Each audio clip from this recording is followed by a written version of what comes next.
Hey, sorry I can't be in class with you today. I'm actually in the school. I'm just not in the classroom. So if you need to email me about a question, please feel free to do so.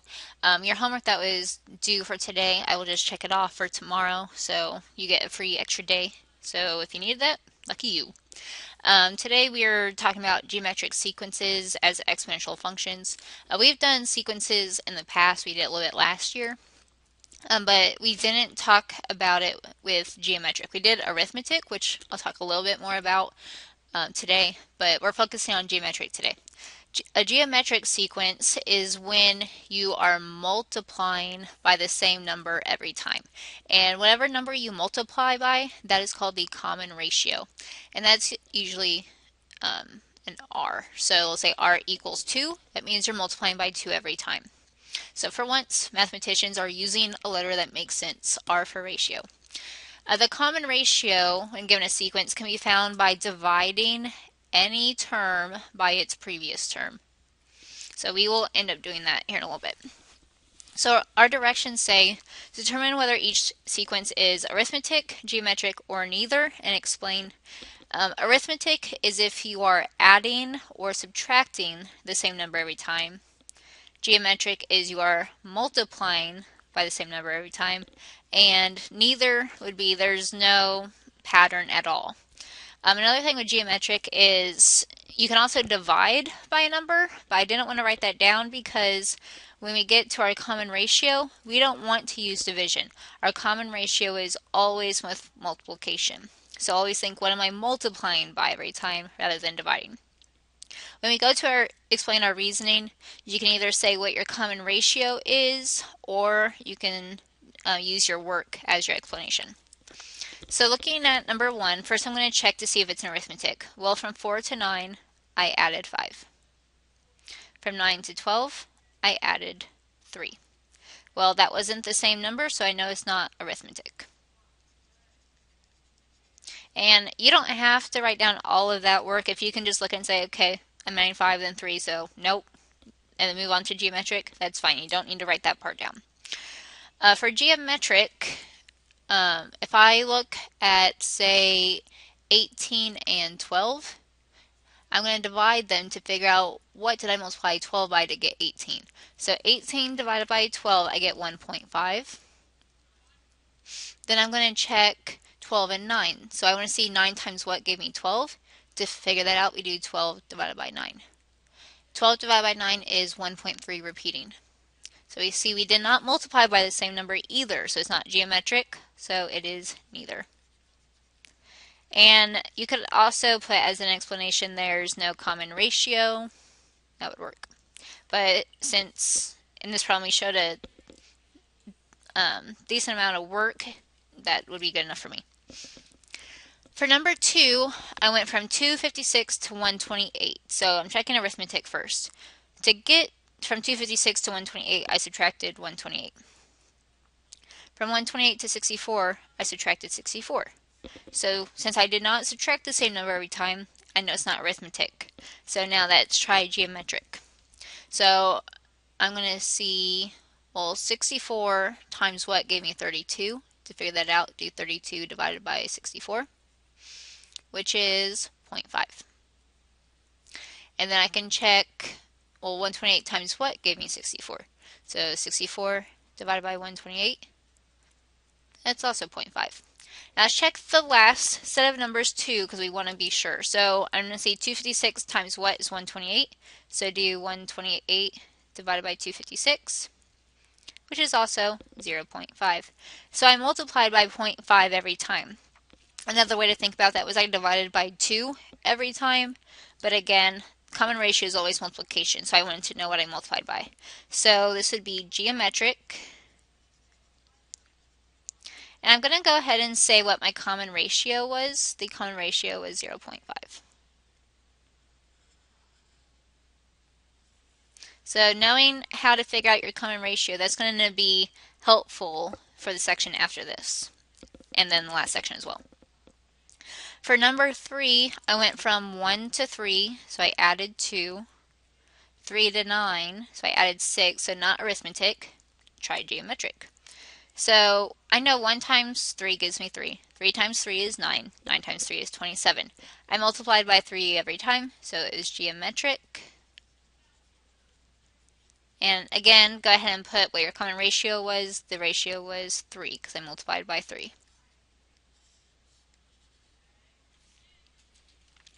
Number 4, I'm going from negative 20 to negative 15, so I had to add 5 to do that. Negative 15 to negative 10, added 5. Negative 10 to negative 5, I added 5. Since I added 5 every time, it's going to be arithmetic. And then this isn't called a common ratio. Ratio is for multiplication. So arithmetic, you could put added 5.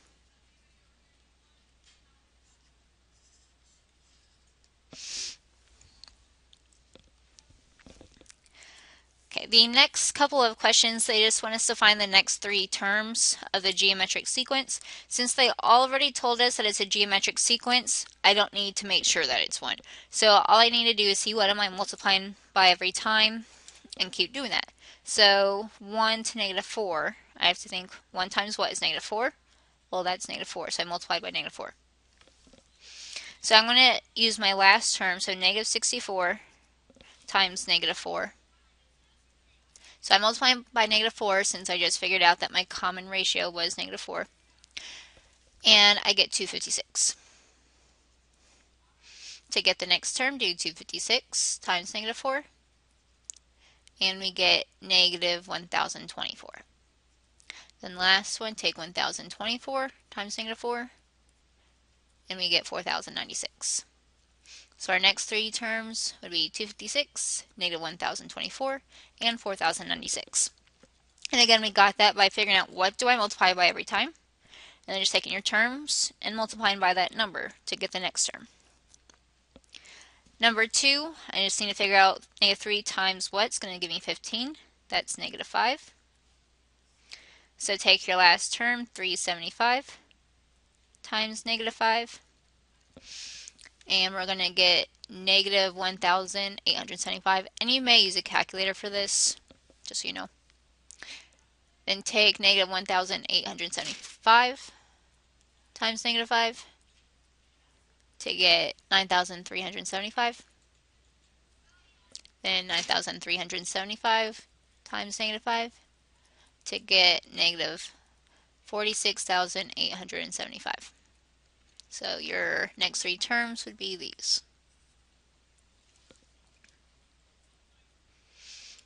Okay, moving down.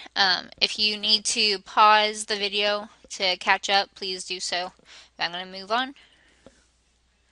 The last thing we're going to talk about is how to write an equation for a geometric sequence. This is very helpful if you have a sequence going on and they say, what's the 100th term? Well, you don't want to write out every single term until you get to the 100th, so we write an equation to figure it out quicker.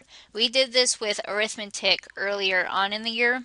I believe this one's easier, it's more straightforward, so hopefully it's not too difficult. So this is my equation. AN just stands for the term that you're trying to find. A1 is whatever your first term is in the sequence. R is the common ratio, which again, that's what are we multiplying by every time. And then N is whatever term you're looking for. So if they say find the 100th term, N would be 100. So part A for number 1, we're going to write an equation for the nth term of the sequence. So I don't know which term I'm going to find yet. They just want me to come up with the equation so that once they do ask me what term, I can just plug into the equation. So I'm going to find some term, a n, equals a1, so my first term was negative 6. I'm going to put parentheses around the rn minus 1 part so that I can keep my negative 6 and my common ratio separate from each other so it doesn't become like negative 62, because that's not what I want. My r, negative 6 to 12, I multiplied by negative 2. So my common ratio, negative 2. And then n minus 1. So I don't know what n is, so I'm just going to leave it there for now. Part B, they want me to find the 9th term, which means n is 9. So anytime I see an n, I'm going to put a 9. So a9 equals negative 6 times negative 2 raised to the 9 minus 1. So again, I just used that equation I just came up with, but plugged in 9 for n. This a9, we don't need to do anything with that. This is just to tell you that it's the 9th term. So if you were to give this problem to someone else who has never seen this problem before, they can look at this and quickly say, oh, you're finding the 9th term because that says 9. So a9 equals, I'm going to simplify my exponents. Oops. Negative 2, 9 minus 1 is 8. If you want to go ahead and jump to this step where you automatically put 8 instead of 9 minus 1, that's fine. I can figure that out. So you don't need to put this step if you want to just jump to, well, 9 minus 1, 8. Now you can use your special button on your calculator that we used yesterday to figure out negative 2 to the 8th. So I'm going to actually write out my work here. Negative 2 to the 8th, according to the calculator, is a positive 256. And then negative 6 times 256 will give me negative 1,536. And I cannot make a 5. So instead of having to write out every single term until I got to the 9th one, I can just jump to it with my equation. Now, if it asks for like the 5th term, now I probably wouldn't want to have used that because I could just do 48 times negative 2, done. But if they ask for a higher number, this is very useful. The last question, we're going to write an equation for the nth term of the geometric sequence, and there's how it starts. And then we're going to find the nth term in a little bit. So start off a to the n equals a1, so my first term, 96, times my common ratio. I went from 96 to 48. So to get that, I divided by 2, but again, I don't want division. So instead of dividing by 2, I multiply by 0.5. That's similar to the second question we did in these notes today. So dividing by 2 is the same thing as multiplying by 0.5. So if your numbers in your sequence are going down like this one, so they're decreasing, your common ratio is going to be a decimal. And then I have n minus 1. So that's my equation that they told me to do first. Now I'm going to find the nth term. So I'm going to a10 equals 96 times 0.5 to the 10 minus 1. And again, if you just want to jump to saying that that's 9, that's okay. I just want to show my steps so you don't get confused. So I'm going to simplify my exponents now. 10 minus 1 is the 9.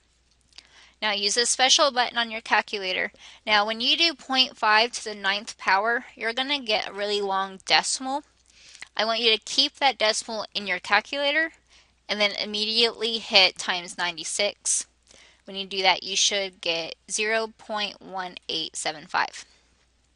So I don't need to see what 0.5 to the 9th power is. You don't need to round it. I don't care what it is. Just immediately hit 96 to get your answer, because if you were to figure out 0.5 times to the 9th power and then round it, you're going to get a slightly different answer. So just keep it in your calculator and then hit 96. Okay, so if you have any questions, or if you're working on your homework and you have a question, feel free to email me and I will try to email back as soon as I can. Thanks, bye.